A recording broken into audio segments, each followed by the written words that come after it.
What's good, y'all, and welcome to my review for Survivor Series. My God, man, what a show this was.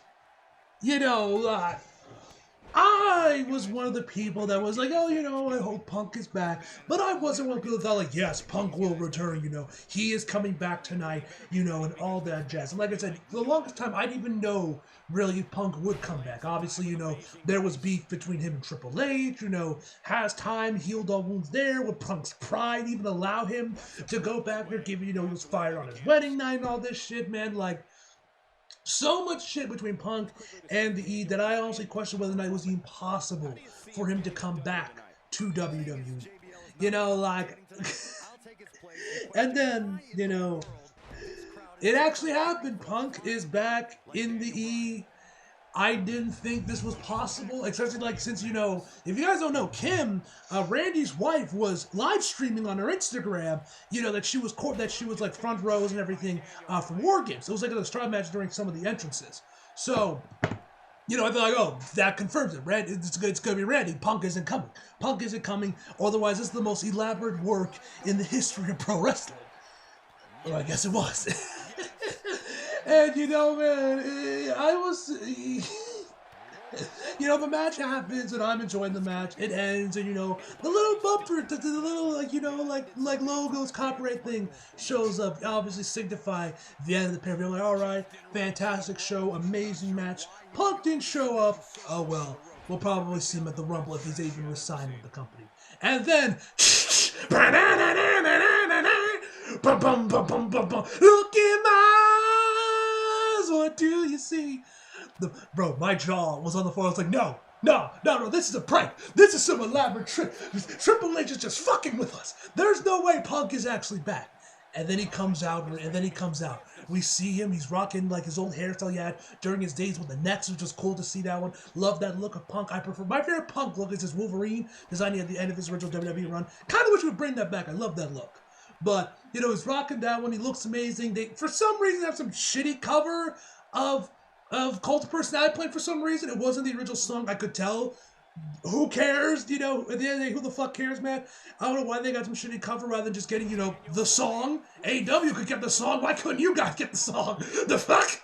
I don't know. Maybe they couldn't get it in time. Maybe like when we see him officially on like Raw or SmackDown or something, then we'll see him, with the right Cult of Personality song. I don't know.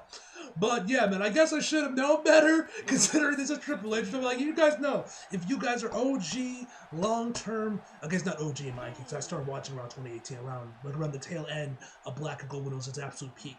At Black and Gold NXT, but you guys know, Triple H would always love to do this. It would show the logo, making you think the pay-per-view is over, and then Psyche would pull some crazy shit, right at the end of the show to really end it off, like with Tommaso Ciampa's heel turn, and some other stuff. So I guess I should have known better that this was Triple H. But I honestly just, like I said, I did not think Punk was showing up. I wanted to believe, because you guys know how much I love CM Punk. One of my all-time favorite wrestlers, I wanted to believe, but I didn't want to give my hopes up. And then it happened, bro. I was losing my goddamn mind. I was texting Emmanuel like a madman, like, bro, Punk's here, Punk is here. I was losing my goddamn shit. It was insane. It was insane, man. Definitely a moment I'm not going to forget, man. And, of course, we have the other stuff that happened during the men's War Game match, of course. Randy's return as well, man, which he looks amazing. He's gotten rid of the goatee. He's back to being clean-shaven again. I thought he rocked. I thought the goatee kind of rocked. He rocked that goatee, man. It definitely grew on you after a while. But, yeah. Guys, look, Matt Riddle's been released because, RK Bro was hilarious, man. It would have been nice to get, like, or be like, Randy, one more time. But, hey, man, we got Punk. I'm happy. And, yeah, this is a fantastic show, man.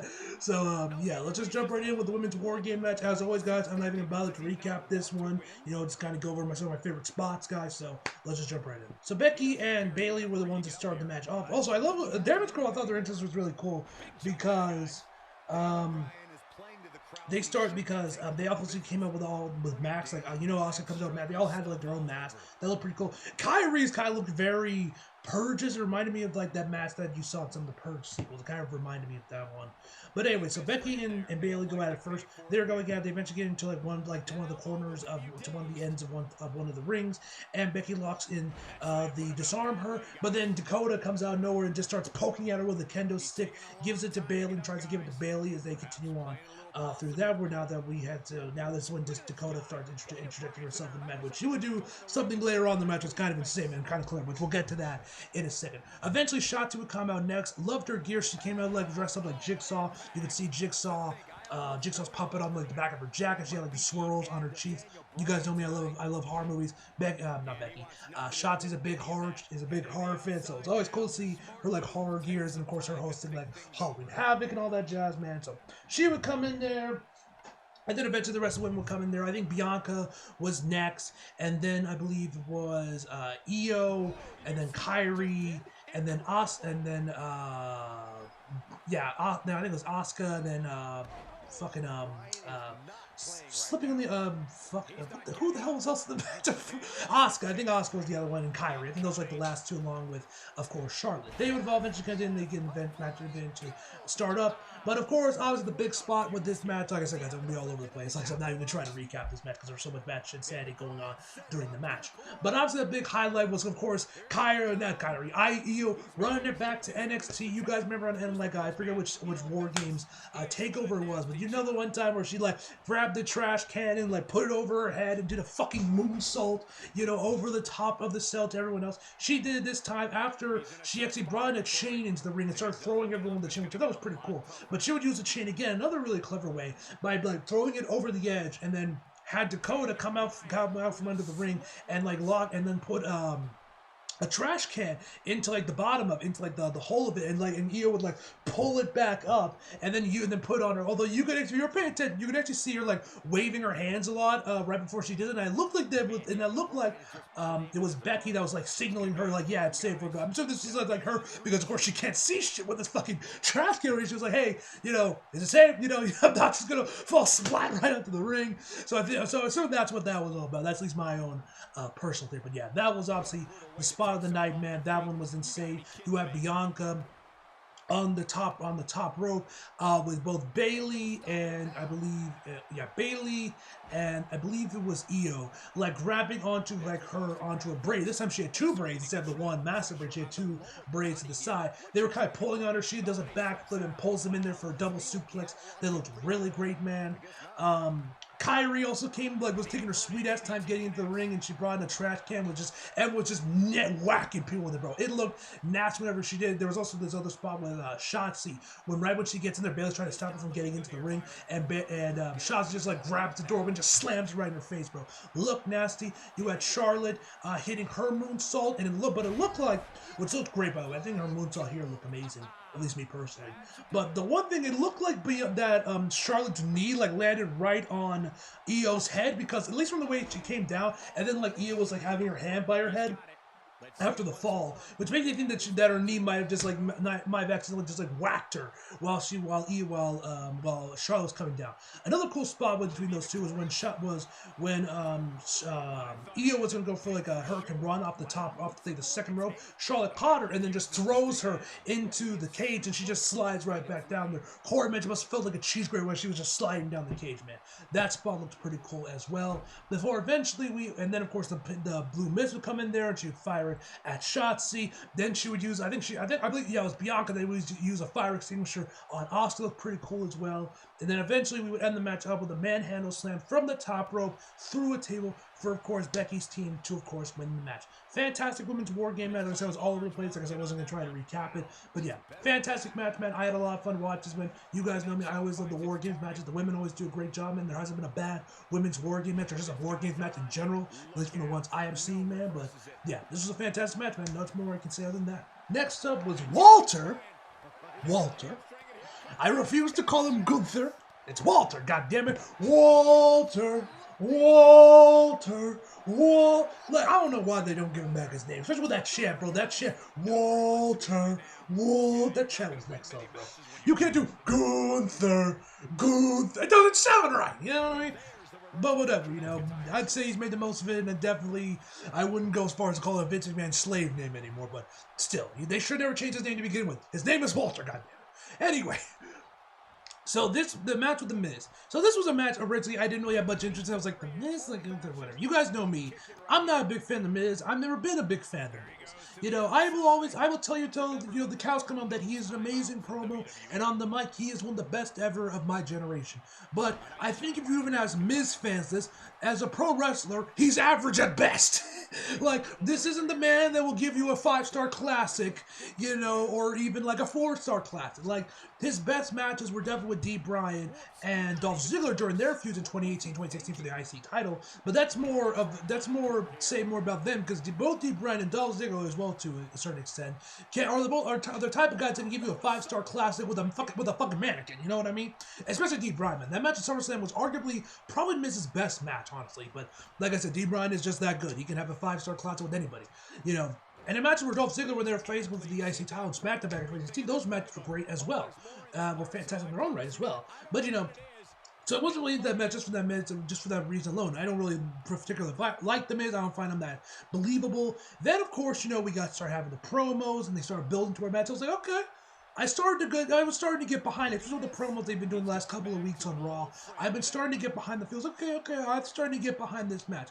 And the match itself was great, man. I was really impressed with the match with the match.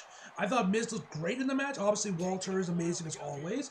And I thought this was overall a really damn good match. Probably one of Miz's better matches, I would definitely say. This was a great match, a very enjoyable match for what it was. Now, first thing I did like with the match, Miz made his entrance first.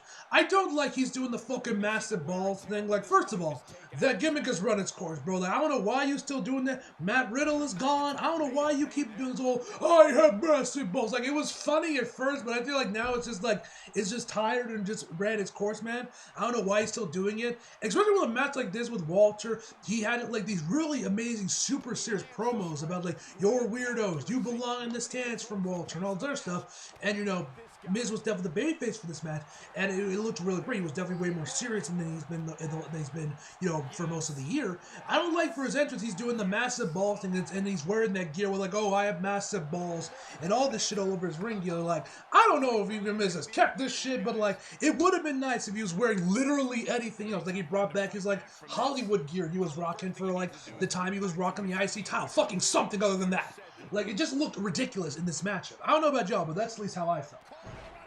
So then, of course, Walter makes his entrance, and then the match begins. Of course, Walter is immediately on the offensive. Miz manages to dodge a chop in the corner. Miz chops him, and of course, Walter hits him right back there and hits him with a massive chop. Eventually, like I think Miz got Walter in the corner, and then eventually got out there and just slapped the shit out of Walter, bro. That looked nasty. I was like, God damn, he put his fucking back into that slap, man. That slap looked nasty.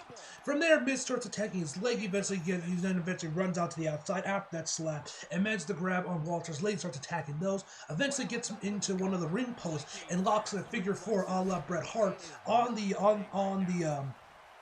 ring post for a bit. Like, that was definitely the thing he was attacking for majority of the match, was trying to get at his leg.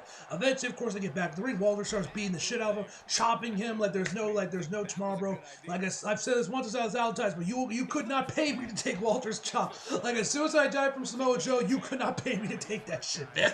Like, every time I see it, I'm like, good God Almighty, I'm shocked this man hasn't stopped Hearts with how hard Walter chops, man. It always looks so devastating whenever he does it, man. It's just next level. Anyway, as match progresses onward, Miz would eventually get him into the corner and rips off one of the paddings on one of the fucking turnbuckles. And then of course the ref is distracted, putting that back on there. Miz hits a low blow from behind, and then while the ref is definitely time, he then hits him with a full-on low blow right in front of him before he goes for the skull crushing finale. Now I knew Miz was not going to win this match, and Walter was going to take, because why the fuck would they like build him up, Walter, this much with his Intercontinental just to give it to the fucking Miz? You know what I mean? Like, why? That's fucking stupid. But no lie, bro. When he hit that skull crushing finale, and they started counting, like, wait, they're not going to do it. Like, surely not. They're not going to do it. And it was just near foul. Like, I like the girls like, they're not going to do it, right? Like, I started to believe that maybe that they might do it. That they were going to switch the title. That they had me going for a second. I'm not going to lie, man. which again is a testament to how good the match was. That actually made me like you actually believe the Miz could win for a hot second. So that actually happened. Eventually, Walter gets in his splash into a Boston Crab to, of course, win the match via submission. Like I said, great match. Definitely one of Miz's better matches, and definitely a lot better than I was expecting. The feud itself was honestly a lot better than I thought it was going to be. Like they did a lot. They definitely did a lot with those promos, man. Those promos were amazing. Next up was Dragon Lee versus Santos Escobar. This was a fantastic match, man. Honestly, wish it went for another like 10 minutes. They probably could have kept going. I don't know if this match was meant to was like cut down as the match progressed, but these guys could have honestly gone for another 10 minutes. Man, this was a fantastic match, and hopefully they have another match soon. I don't know, maybe at the Rumble, maybe at SmackDown, the Elimination Chamber. I don't fucking know, but I hope they have another match, man, because these two were absolutely amazing together. So to start the match off, they go in at fast and furious. Santos is mostly taking the upper hand, throws him out to the outside, and eventually kind of puts him, has his leg caught under the steel steps or pinned against the steel step and the ring post. Obviously, what happened with Rey Mysterio with his leg, which I gotta say, man, I love Santos' heel gimmick currently as he's work while now as a heel. Obviously, it's great to hear that he has his old theme back. Legado. Legado. Love that song. Love that theme, man. So I was glad to hear that. So it's glad to see that he has that back. And he just looks great. He's even wearing the armband again that he had for Legado del Fantasma, but this time it just has his face on it. I do wonder if they're gonna bring back Legado del Fantasma again and give him like just like some new members, like maybe with Angel Garza and Humberto Carrillo. If they're gonna have them and like something Lopez for the chick's name, who I think was like the original female manager for Legado del Fantasma when they were next to, before they went over to the main roster and switched to Zelina Vega, if I remember correctly. I could be wrong on that one, but yeah, I've been loving his heel, getting his promo he had against Ray, the following after attack on Ray, like, I hope you get an infection and they have to amputate your leg. Oh my god, damn, this man wildin'. Like, goddamn, bro, he wildin', bro. Like, you guys know how much I love Santos from his days in NXT, man, so he's amazing as heel. I loved him in LWO, that was great, but like, I feel like he's at his best as a heel, man, when he got Legado del Fantasma and all those guys, man. This is perfect, man. Santos is gonna be doing big things for next year, man. I'm sure he's gonna have a match with Rey Mysterio for WrestleMania. That'll probably be like a 5-star classic, man. Probably an incredible match. But yeah, man. Anyway, so as I was saying, he pinned Dragon Lee's leg between the steel steps and the ring post, but Dragon Lee managed to get out of that before they would get back onto the ring. Santos would stand on top of the apron, and with Dragon Lee leaping over the top rope and hitting Santos with a Hurricane Rana onto the outside. It looked incredible. The match, they would eventually get on back into the inside, and then eventually Santos would hit Hurricane Rana from the top rope to the ring. Goes for the pin, bro. Close near fall. Santos sold this beautifully as he was looking over to the ref like, motherfucker, that was a 3, and kind of just shot. And this is when he just starts grabbing at Dragon Lee's mask and it's like trying to rip it open and everything, man. First of all, I gotta say, yo, shout out to whatever these masks are made, because I'm shocked this thing didn't rip off with how much Santos was trying to rip it off, or at the very least how much he made it look like he was putting it in there, because like this man literally just starts dragging him by his mask. I'm like, I was kind of shocked because it didn't rip up at all. So I was like, it looked like also Dragon was like holding on to the mask to make sure it didn't fall off on accident, while Santos like dragging him around the ring for a little bit, trying to yank this mask off, man. So shout out to the build material of those masks, man. They they're definitely durable, man. At least that's how it made it look, man.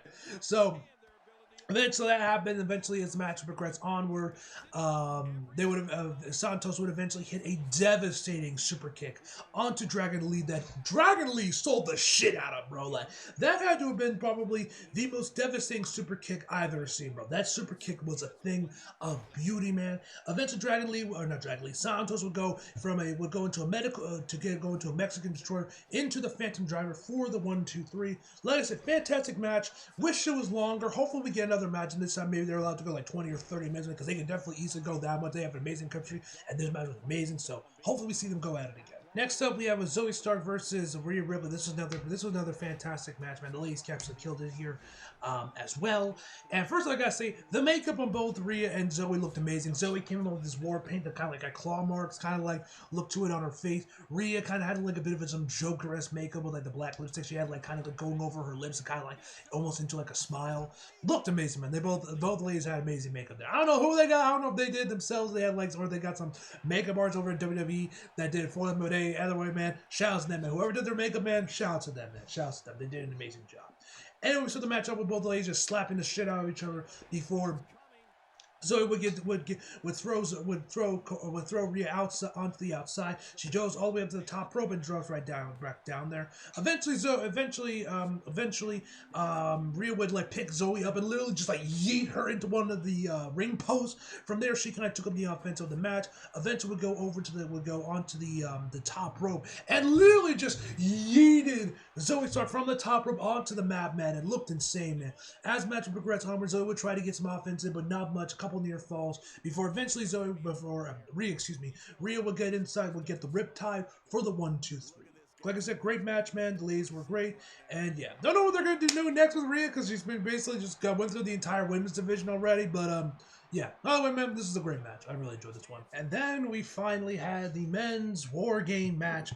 Once again, I'm not even gonna try to recap this one. I'll just go over some of my favorite spots and some of the big moments. Now, as I'm sure, I don't know if I mentioned this earlier in the review or not, but as some of you know, throughout the whole show, like teasing, oh, Randy's not here, Randy's not here, Randy's not here. You know, they're doing all this shit. Mind you, while all this is going on, which is obviously like them almost playing with fire, because you know them doing this, people are gonna think like, oh, Punk's coming back. It's Punk. Punk's gonna take a spot. Punk's gonna take a spot. You know, all that shit. And all while this is happening, Randy Orton's wife, Kim Orton, is literally streaming the entrances of the men's War Game match on her fucking Instagram live at the Allstate Arena in the front row. She was screaming at it. She was streaming it and everything. You know, I think she might still have the live stream still up on her profile. I saw it a little bit after she was on streaming that she had like posted it to her page. So, you know, if you guys want to see the full thing, there you go.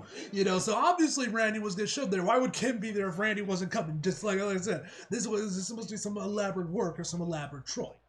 But they definitely did keep you on your toes with this match, man. I will definitely say that one. So we started the match off with Finn Balor and Seth Rollins starting the match off there. They started fast and furious with like Seth Rollins like left three makes his entrance, doing a suicide dive over the top from the one ring over to the top rope, the other ring into Finn Balor. That looked amazing. From them they started going at each other. Then Jordan Devlin would show up there, and then Sami Zayn. Or no. It was no, it was Jey Uso that was the next one to come out there. And, you know, from there onward. And then, of course, when after Jey was in there, of course, Drew's like, all right, cool, let's go. Time to finish this fight. I'm ready to throw down with Jey Uso. Right when the next competitor from Judgment Day is supposed to come out there, Dan Priest's like, hold on, man, big fella. Stick to the plan. And Damian Priest goes in there instead. And I think the next one would have been Drew McIntyre. And then Dom, who of course was getting booed out of the building like as per usual, man. And at first I thought they were chanting Randy suck, but I think they were saying Dom, you suck. I think that's a chant because at first I was like, are they chanting Randy, you suck? I thought then it's more. I was like, okay, I think they're saying Dom, you suck. So yeah, he got booed out of the building as he usually does. So from there, as the other competitors would start to come in there, Drew would finally get his moment of stun with Jay. They were, for some reason, Jay was. Yeah, Jay. I think I might be getting the Usos mixed up. Where Jay was throwing his shirt at him constantly and like landing attacks for some reason. I don't know why he kept throwing his shirt at him. For whatever the case, maybe of course Drew would get into the offense and get some attacks in there as well. A little bit before Sammy and Jim and Jay would hit the 1D on Drew McIntyre, which definitely got me to pop. And eventually, once everyone's in the ring, of course, the Judgment Day start to get the advantage. They start beating on each other after like chairs and other weapons were brought into the match. And then, of course, the final competitor, Randy Orton's supposed to come out. They do the countdown, nothing happens. And then, like, okay, where's Randy? Is Punk gonna come out there? What's going on? And then, to my surprise, out comes Rhea Ripley, comes in there, rushing in there with the Money in the Bank contract with the ref, ready to cash in on Seth Rollins. I'm like, oh shit. Hey, yo, what are we doing? Are we actually going to do this here? I didn't like this stuff. This was definitely completely out of left field for me, and I didn't expect this to come. So I was shocked to see this was actually happening. So she gets in there, but right before she's about to like really set in the passion, of course, that's when Brandy's music hit. I hear voices in my head, they come to me, they understand, they talk to me, and there's this all the time in your face, and then rules start getting broken. Randy's all that. It's so good to hear Randy's music again, man. After like almost 2 years of him being gone, man, he has gotten rid of the goatee. He has returned to clean shaven, as I mentioned before. He looked amazing, man. Came back from like what was it, like double fusion back surgery or something, man. You know, I know a lot of people were saying like there was some reports saying that they might have had a retirement. Glad he's back, man. Still hitting RKO's like nobody's business, man. You know. Randy was wilding. He was wilding, bro, this match. But anyway. So Randy comes in there, like I say, looks jacked, he looks amazing. Of course, dude, I don't know where this is what, but Dom would also hit like the 3 Amigo on the last one. He would get surrounded by like Cody, Seth, and Jay, and they all look at him, and before they all just start beating the shit out of him. But as a matter of, but of course, when Randy gets in there, he's hitting scoop slams on everybody, and you know then he does like the vintage Randy Orton DDT, does it with everybody, and then he starts to tease the RKO, which oh my god, bro, I was losing my goddamn mind, bro, to see Randy hit the RKO, and I believe he was looking towards Jordan Devlin, I believe, is who he was looking for. But then, right before he's about to hit it, he switches over to Jey Uso, and then he starts doing the whole like fucking slam in the ring, slamming the mat thing. Then their eyes meet between Jay and Randy. He's like, "Hey, bro, we're on the same side." Tries to convince him otherwise, and then. And then Dom shows up behind them, and then BAM! RKO from out of nowhere, bro. And oh man, that was awesome to see that again, man. You know, and then of course, then Cody would hit his Cody cutter as well. I guess to try and one up the Randy, like, no, you got a good cutter, motherfucker. Let me show you how a real cutter looks, or something, man. But yeah, man, Randy was great, man. That RKO, bro. I was losing my man. If you guys follow my Twitter, of course, you saw me tweet RKO from out of nowhere. Oh man, I gotta love Randy Orton, man. But that wasn't even the craziest spot of the night, man. So around the end of the match, the guys get Jordan Devlin all the way. I think they got him all the way up to the top of the cage. Literally, and I'm looking at this, and Randy's looking at him. I'm like, they're not doing this. Ain't no way, bro. You just came back from double fusion back surgery, bro. Are you even gonna be able to like time this properly? Like, there's no way. They literally throw him off the cell back into the mat, or back into the ring, excuse me. And Randy hits an RKO on him. I was like, God damn, bro. Like I said, Randy was wild on this match, man. He knew how much we missed it, so he was like, all right, I'm gonna give y'all, you know, a spot that you'll remember for the rest of your days, man. Like that RKO with Evan Bourne, man. That was insane, bro. I'd say this one almost topped it, man. Maybe not topped it because that one was a little bit more intricate because he had to like catch him while it was a mid-air flip, and like mid-flip here it was just falling right towards him. But still, man, it looked absolutely insane, man. And I believe Randy took the pin, or Jordan Devlin took the pin was pinned by Randy Orton to eventually win the match, man. Fantastic match, man. The War Games match was amazing, and definitely they kept you on your toes. Of course, Randy not being there, then he appeared later, and of course Rio almost cashing in. That was surprising. And of course, while everyone is celebrating, you know, the trademark shows up. I'm thinking, oh well, Punk's not here. We'll maybe see him at the Rumble if he's even re-signed with the company. Like I said, as I mentioned, my all review, will his pride even allow him to re-sign with the E after all that's happened to him? You know, with him getting fired on his wedding night and all that other shit with the WWE. You know, I was like, oh, whatever. You know, still a fantastic show. Right when I'm about to leave, his music plays and I'm losing my goddamn mind. Like I mentioned at the start of the video, man. But yeah, man, that's about all I got for you guys today.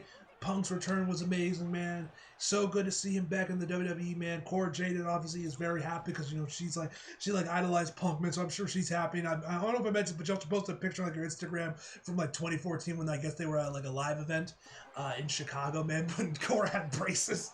I was like, God damn, bro, she had a glow definitely in the years with that seeing with those braces and what she looks like now. I'm like, God damn, she had a glow up.